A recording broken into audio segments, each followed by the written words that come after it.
Le Seigneur soit avec vous. Et avec votre esprit. Lecture de l'Évangile de Jésus-Christ selon saint Luc. Gloire à toi, Seigneur.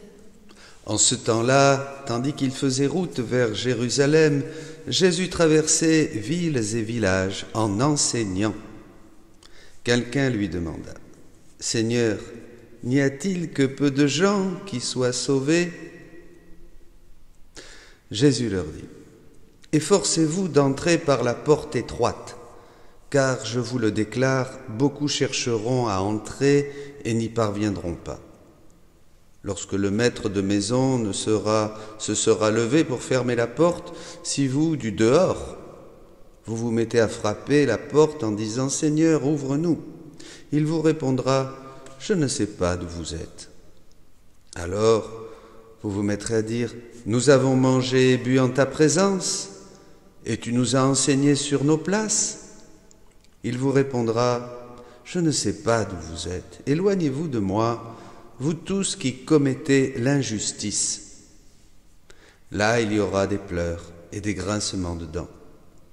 Quand vous verrez Abraham, Isaac et Jacob et tous les prophètes dans le royaume de Dieu, et que vous-même vous serez jetés dehors, alors on viendra de l'Orient et de l'Occident, du Nord et du Midi, prendre place au festin dans le royaume de Dieu.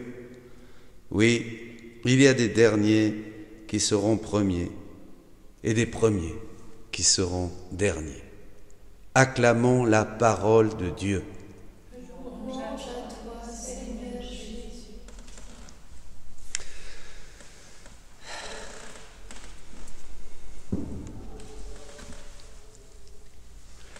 Avant, je me lamentais, entre guillemets, quand je lisais les évangiles, parce que je me disais, là, il y avait tellement de choses qui restaient confuses, douteuses, douteuses dans le sens que on ne comprend pas, quoi. On va chercher chez les pères, on va chercher chez les saints, les interprétations. J'avais même une somme d'interprétation de tout l'évangile, un cumulus, un compendium de tout ce que les pères ont écrit et tout ça, vous voyez, pour aller fouiller, pour dire, faut que je leur dise quelque chose quand même, parce que sinon, les pauvres, hein. Et alors maintenant, c'est le contraire. Le livre du ciel éclaire tellement toute l'écriture, mais c'est impressionnant, c'est qu'on ne sait plus par où commencer, vous voyez. C'est ça le problème, on ne sait plus par où commencer, tout prend sens, tout est parfaitement mis en place, tout est lumineux, tout est expliqué. Jésus passe tout au peigne fin, absolument tout, il n'y a rien. Donc là, on ne sait plus par où commencer. Mais enfin, bon, on va quand même dire quelques petites choses, hein. Comme hier on parlait de ce règne, hein. Bon, ben maintenant, nous sommes le règne du Christ, puisqu'il est temps, hein, sa vie et sa divine volonté en nous pour que nous œuvrons comme lui, que nous puissions œuvrer comme lui, et donc maintenant, nous devons étendre aussi notre règne. Ah ben oui, hein, et nous, notre règne, hein, comme nous l'étendons dans la création, en mettant notre « je t'aime » dans toutes les choses créées, puisque dans toutes les choses créées, toute cette création magnifique autour de nous, court la divine volonté à l'intérieur, comme vie palpitante, pour nous dire « je t'aime, je t'aime, je t'aime, je t'aime ». Donc nous, on va étendre notre règne aussi, en correspondant à cet amour de Dieu qui se donne à nous dans la création, en donnant correspondance aussi à tous les mystères de Jésus, dans l'Évangile, et en faisant tout pour tous, au nom de tous, vous voyez. On va étendre notre règne partout, hein, pour sauver le plus grand nombre d'âmes possible, hein, étant co-rédempteur avec Jésus. Bon, donc on a vu ça. Et alors, évidemment, Jésus, là, nous met devant un fait, la porte. La porte est étroite. Peu se sauve, la porte est étroite. Et il y a un enseignement dans le livre 15 là-dessus, hein. Et évidemment, la porte est étroite, peu se sauve. Alors, la porte, c'est quoi? Mais il le dit dans Saint Jean, c'est Jésus la porte. Je suis la porte, hein. La porte est étroite, c'est son humanité la porte, vous voyez. Le ciel, il y a deux ciels, bon, enfin c'est un autre thème, hein. Le ciel de l'humanité de Jésus et après le ciel de la divinité. Quand on mourra, bon, déjà sur terre, il faut déjà connaître le ciel de l'humanité à fond et de là sauter au ciel de la divinité. Bon, Mais c'est un autre thème, pardon, je ferme la parenthèse. Mais donc cette porte, c'est Jésus. Pourquoi? Parce que Jésus est le premier anneau qui va permettre la première victime, la vraie victime, la première victime que le Père a choisi, a décidé, c'est un décret divin, la rédemption, la première victime qui va être le premier d'une multitude.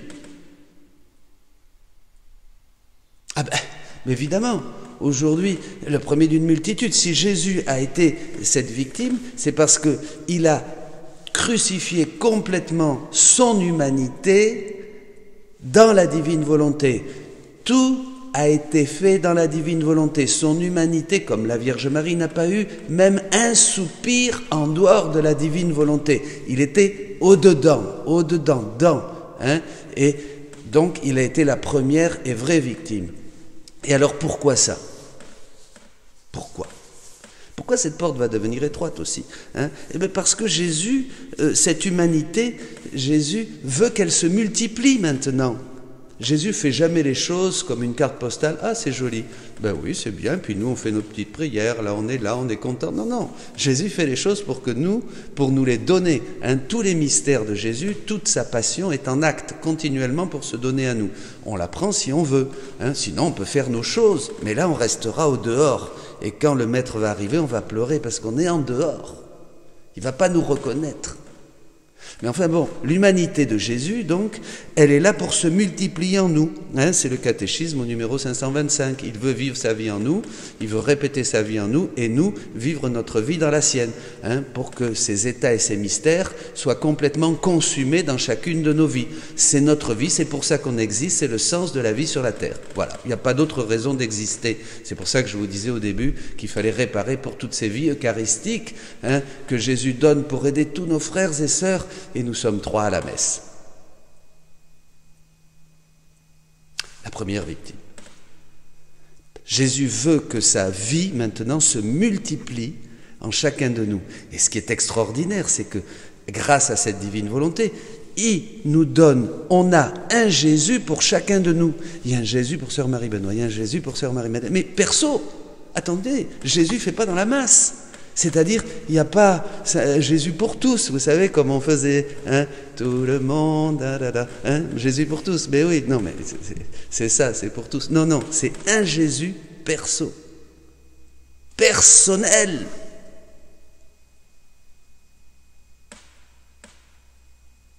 Vous rendez compte?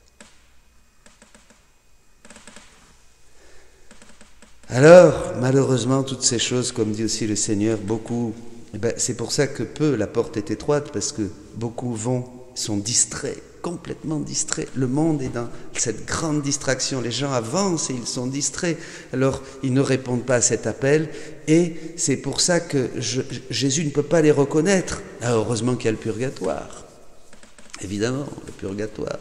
Mais il vaut mieux l'éviter quand même. Vous savez, on se repent tellement au purgatoire. On se repent tellement.